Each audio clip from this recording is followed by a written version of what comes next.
જ્ઞાન સાથે ગમ્મત અને ગમ્મત સાથે થોડી સમજણ આપતું નાટક. તો ચાલો બધા સાથે મળીને નાટક જોઈએ, જેનું નામ છે નશાને નકારો, જીવનને સ્વીકારો.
તમને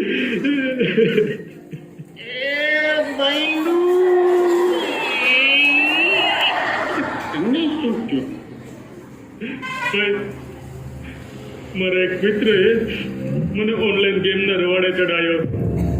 શરૂઆતમાં તો હું જીત્યો અને મને લાલચ જાગી. પછી મારું હારવાનું ચાલુ થયું અને ધીમે ધીમે મારું ઘર બાર બધું જ જતું રહ્યું.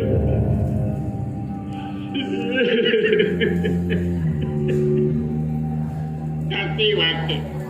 હવે આપણે શું કરશું? કેવી રીતે મારી પાસે એક રસ્તો છે.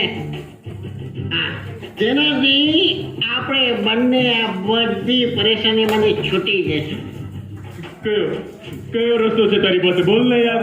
મારા લતમાંથી આ જુગારમાંથી છૂટવું છે યાર. ચાલો આપણે સુસાઇડ કરી લઈએ. સુસાઇડ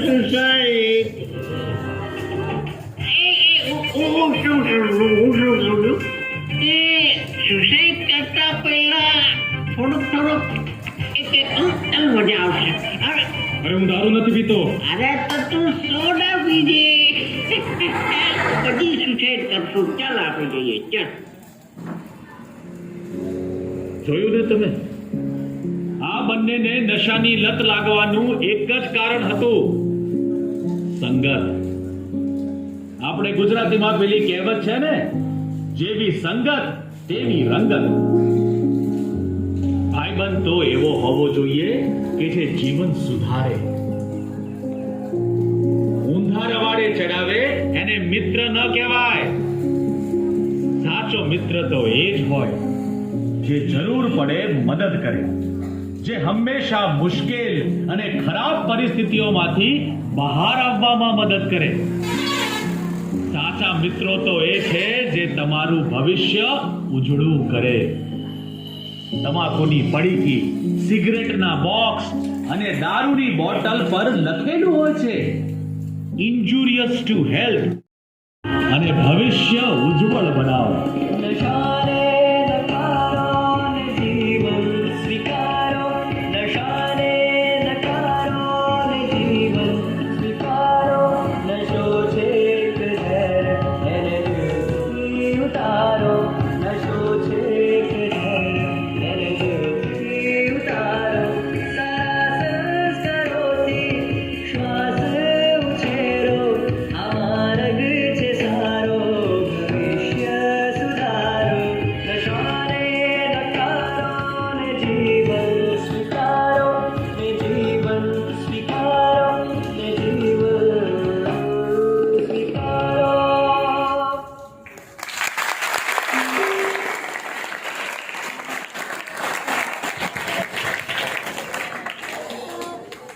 કેવું લાગ્યું?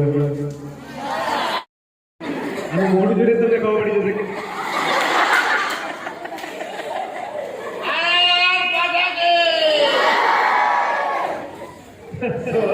જો કમાર તમને ખબર પડી ગઈ તમારે કેવું બોલવાનું છે?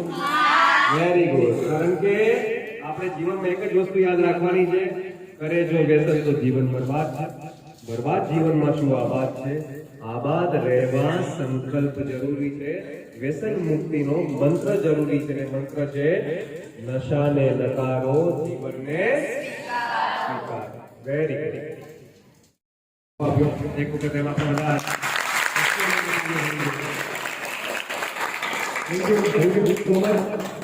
અને હું એવી આશા રાખું છું કે આપવાથી કદાચ કોઈ વ્યસન નહીં કરતું હોય. હજી તમારી ઉંમર જ નથી આવતી, પણ આ યાદ રાખજો, લાઈફમાં કોઈ ખરાબ મિત્ર હોય તો તમારી પાસે રહીને સુધરી જવો જોઈએ, તમારે બગાડવાનો નથી. હે ને? ખરું કે ખોટું? તો હવે અહીંયાથી કોઈ આવી શકે છે જે બોલી શકે? ડ્રામા શું શીખ્યા તમે? કોણ આવી શકે છે? સર કોઈ આવશે? કોઈ બોલી શકે? કોણ આવશે? તો આવી જાઓ કે આ ડ્રામામાં તમને શું શીખ મળી છે તમારે બોલવાનું છે.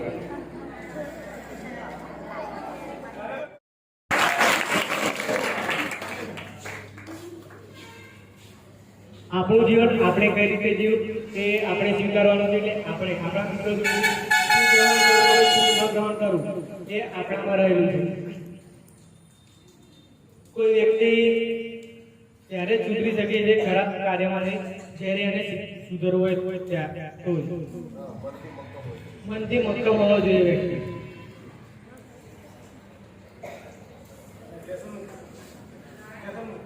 અને વ્યસન મુક્તિ માટે આપણે પણ આપણા ભાઈ બંધોને કહેવું જોઈએ કે એ વ્યક્તિ વ્યસન ન કરે અને કોઈ આપણા આજુબાજુમાં વ્યસન કરે તો તેને વ્યસન કરતા આપણે અટકાવવા જોઈએ.